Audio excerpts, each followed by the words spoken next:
Tomian, those are the wickets.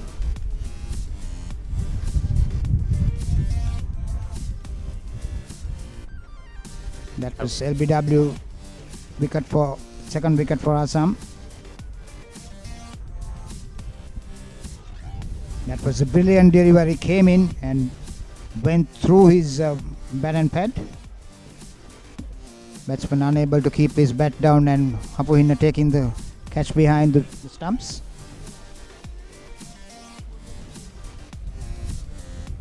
That was a very good catch by the Tomian close-in fielder.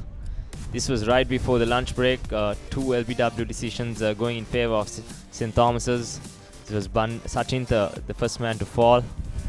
And then it was the well-set De Silva falling for 47 on the brink of lunch. The Josephians were 88 for 7 at this stage before a good partnership between Lakshan Gamage and Wellalage. That was the end of Gamage. Caught in the slips, and this was Wellalage slashing one outside off stump, finding the point fielder. That was the 9th wicket to fall for St. Joseph's.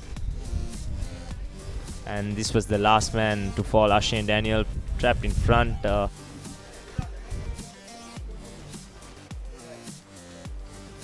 Some of the highlights of the Josephian innings. We saw some fiery shots at the beginning. They were 23 for Nola St. Joseph's and then lost 3 quick wickets, 31 for 3. Then we saw a 44-run partnership between... Yes, the boundaries kept coming, Amita. Johan De Silva in particular, he put the short ball away. He played well. The wickets were tumbling. They played a few shots. They got the odd boundary. Some were not in control, but still, Johan De Silva managed to keep the runs ticking. So his wicket, that's why would have really proved much costly for St. Joseph. So a couple of fours through that mid-wicket region, just flicking it away, using the pace of the bowler, very risky. And here's the 7 boundaries. The Tomian, those are the wickets.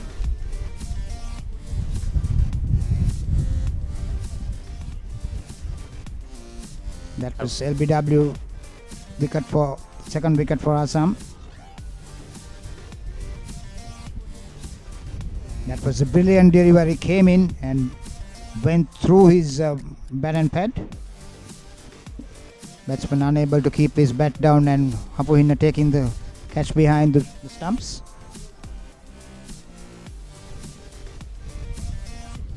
That was a very good catch by the Tomian close-in fielder.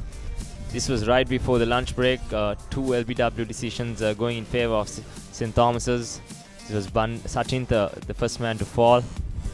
And then it was the well-set De Silva falling for 47 on the brink of lunch.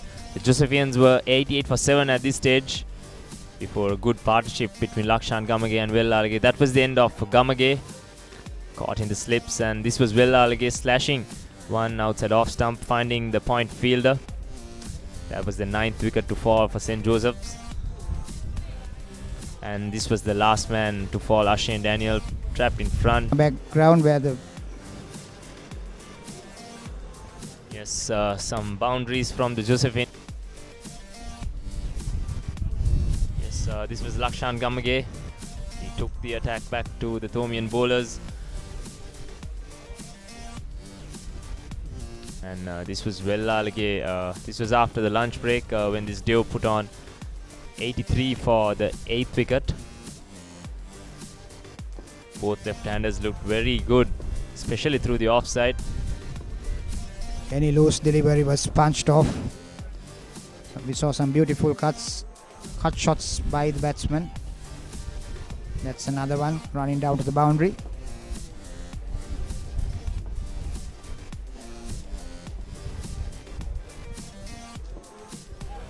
That was fortunate, took a top edge and ran down to the third man boundary.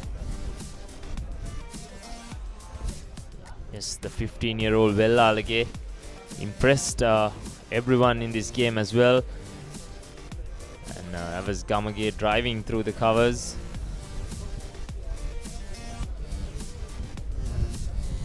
Is Wellalage, we will see him when he comes to bowl. And that's the break the Tomians were waiting for.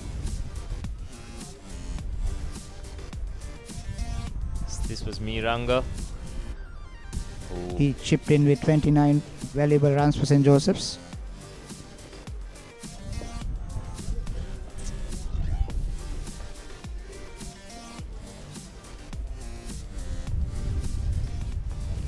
This was Will Lalage once again, making good use of the full shot before he eventually fell to the bowling of Shafter.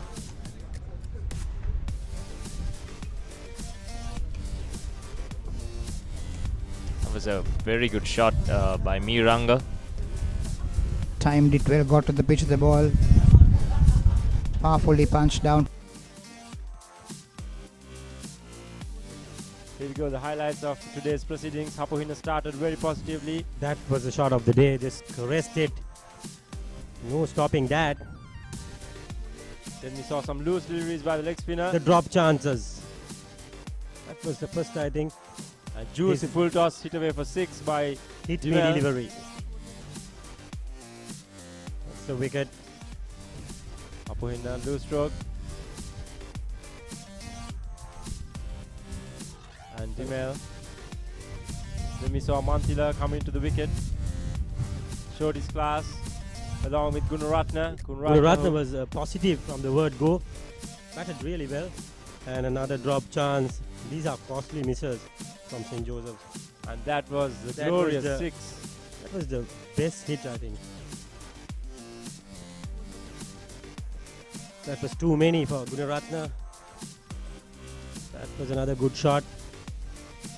That was tricky. That is the LBW decision. Umpire took a long time to leave that out. And then we saw Mantila going merrily to reach his 50 and then eventually Of 55 from St. Thomas's College, Mantila Vijayaratna. The best batsman, St. Joseph's College, Ashin Daniel, the best bowler of the game. No guesses, the man of the match, young Dulit Vellavalage.